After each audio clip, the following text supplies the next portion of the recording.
హైదరాబాద్ అప్పుడు రెచ్చగొట్టి ఇప్పుడు మాట మార్చారు. హరీష్ రావు గ్రూప్ 1 మెయిన్స్ పరీక్ష రాయడానికి 1:1:00 చొప్పున అవకాశం కల్పించాలని మాజీ మంత్రి హరీష్ రావు ప్రభుత్వాన్ని డిమాండ్ చేశారు. తెలంగాణ భవన్లో ఏర్పాటు చేసిన ప్రెస్ మీట్లో ఆయన మాట్లాడుతూ, గతంలో అశోక్ నగర్కు వెళ్లి కాంగ్రెస్ నేతలు నిరుద్యోగులను రెచ్చగొట్టి తాము అధికారంలోకి వచ్చాక గ్రూప్ 1 మెయిన్స్లో 1:100 చొప్పున అవకాశం కల్పిస్తామని హామీ ఇచ్చారన్నారు. ఇప్పుడు అధికారంలోకి వచ్చాక దానికి విరుద్ధంగా వ్యవహరిస్తున్నారని మండిపడ్డారు. వాళ్ళు ఇచ్చిన ఇది దరఖాస్తు మా పార్టీ కార్యాలయానికి వచ్చి గ్రూప్ 1 ఉద్యోగులు ఇచ్చినటువంటి దరఖాస్తు. ఇది గ్రూప్ 2, గ్రూప్ 3 పరీక్ష రాస్తున్నటువంటి నిరుద్యోగ యువతీ యువకులు ఇచ్చినటువంటి దరఖాస్తు. ఇవాళ వాళ్ళు 2-3 విషయాలు స్పష్టంగా చెప్తా ఉన్నారు. ఒకటి, గ్రూప్ 1 ప్రిలిమ్స్లో పాస్ అయినటువంటి విద్యార్థులకు 1:50 కాకుండా 1:100 చొప్పున మెయిన్స్ ఎగ్జామ్కు అవకాశం ఇవ్వాలని, తద్వారా ఎంతోమంది ఎస్సీ, ఎస్టీ, బీసీ విద్యార్థులకు మేలు జరుగుతుంది.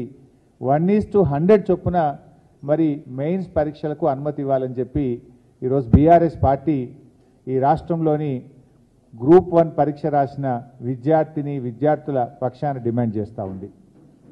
ఆ రోజు ఇదే కాంగ్రెస్ పార్టీ మరి ప్రెస్ మీట్లు పెట్టి అశోక్ నగర్కి వెళ్ళి నిరుద్యోగ యువతీ యువకులతో సమావేశాలు పెట్టి మేము అధికారంలోకి వస్తే 1:100 చొప్పున మెయిన్స్ పరీక్ష రాయడానికి అవకాశం ఇస్తామని చెప్పారు. అంతేకాదు, మీకు ఒక వీడియో కూడా చూపిస్తాను. అసెంబ్లీలో ఈనాడు ఉప ముఖ్యమంత్రిగా ఉన్న బట్టి విక్రమార్క గారు కూడా 1:100 చొప్పున మెయిన్స్ పరీక్షకు అనుమతి ఇవ్వాలని చెప్పి ఆయన అసెంబ్లీలో డిమాండ్ చేశారు. మరి ఆ రోజు అశోక్ నగర్కి వెళ్ళి మాట్లాడతారు, అసెంబ్లీలో మాట్లాడతారు.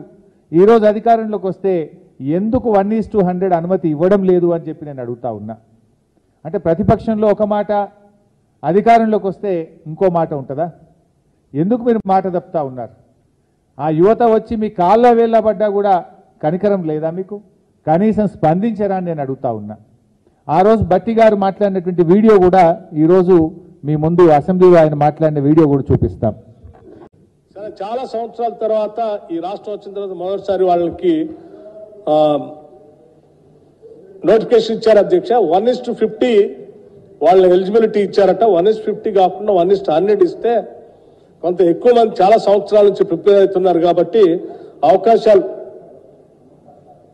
అవకాశాలు బాగుంటాయి. కాబట్టి దయచేసి 1:100 ఇవ్వాల్సిందిగా నేను మీ ద్వారా రాష్ట్ర ప్రభుత్వాన్ని ఆలోచన చేసి అవకాశం ఇవ్వాల్సిందిగా కోరుతా ఉన్నాను.